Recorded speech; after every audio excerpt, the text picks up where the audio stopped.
The streets of New York City bustled with life as Sophia hurried home from her shift at the bakery. The warm scent of fresh bread and cinnamon lingered in her hair, but her thoughts were heavy. Bills were due, and her younger brother needed school supplies. Yet, as she passed a dimly lit alley, she noticed an old man rummaging through the trash. His clothes were tattered, and his frail hands shook as he carefully sorted through discarded cans and bottles. Something about him struck her. There was a quiet dignity in the way he worked, despite his circumstances. Sophia hesitated, then made a quick decision. She turned back to the bakery, grabbed a warm loaf of bread and a cup of tea, and walked toward him. "Sir, are you hungry?" she asked gently. The man looked up, startled, before a smile softened his tired face. "I won't say no to a warm meal," he said with a chuckle. As he ate, Sophia sat beside him. "What's your name?" she asked. "Robert," he replied, his voice filled with gratitude. "Most people don't stop for an old man like me." "You have a kind heart, young lady." She shrugged. "It's just bread," she said, but deep down, she felt a warmth spread through her. Over the following weeks, Sophia made a habit of bringing food to Robert whenever she saw him. Slowly, he opened up about his life. Once a successful businessman, Robert Carter had lost everything due to a fraudulent scheme orchestrated by his business partner. His family, believing he had vanished or passed away, never looked for him. Left with nothing, he survived by collecting recyclables, living day by day with whatever little he could earn. Sophia listened, her heart aching for him. "You deserve better," she murmured one evening as they sat on the curbside, watching the city lights flicker. Robert only smiled. "Life tests us in ways we don't expect. But kindness like yours reminds me there's still good in the world."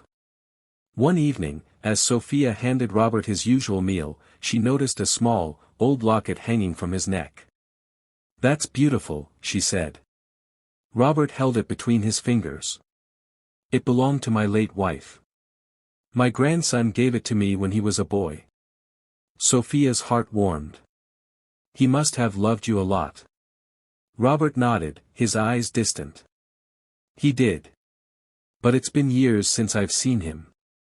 Neither of them realized just how close that connection was.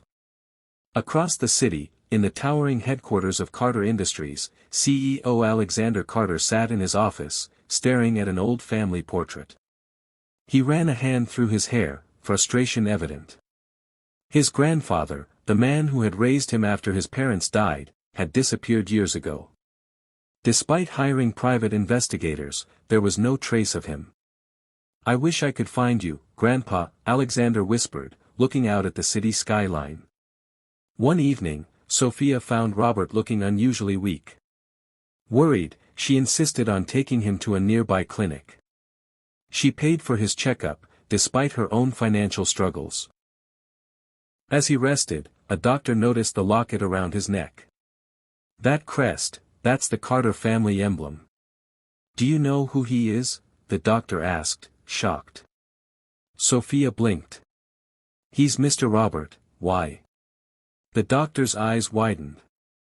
"That's Robert Carter, the missing grandfather of Alexander Carter, the CEO of Carter Industries." Stunned, Sophia borrowed the clinic's phone and dialed Carter Industries. Within an hour, Alexander arrived at the clinic, breathless. The moment he saw the frail man lying on the hospital bed, his heart clenched. "Grandpa," he choked out.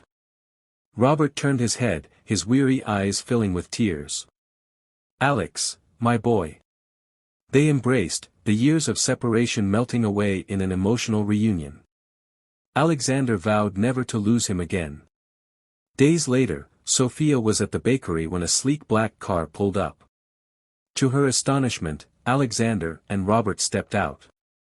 "Sophia," Robert said warmly, "this is my grandson, Alexander. I owe you my life." Alexander nodded. "You didn't just help my grandfather, you saved him. I can never thank you enough."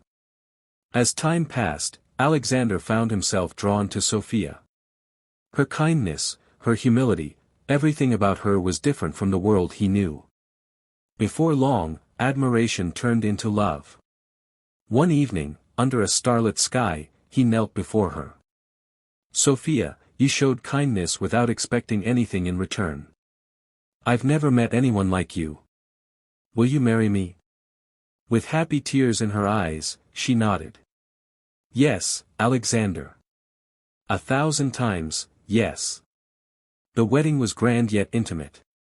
Robert sat in the front row, watching proudly as his grandson married the woman who had saved him. "You brought my family back together," he whispered to Sophia as he hugged her. As they sat together watching the sunset, Robert smiled. "Kindness has a way of returning to you, doesn't it?" Sophia squeezed his hand. "Yes, it really does." And with that, their journey began, one built on love, gratitude, and the power of kindness.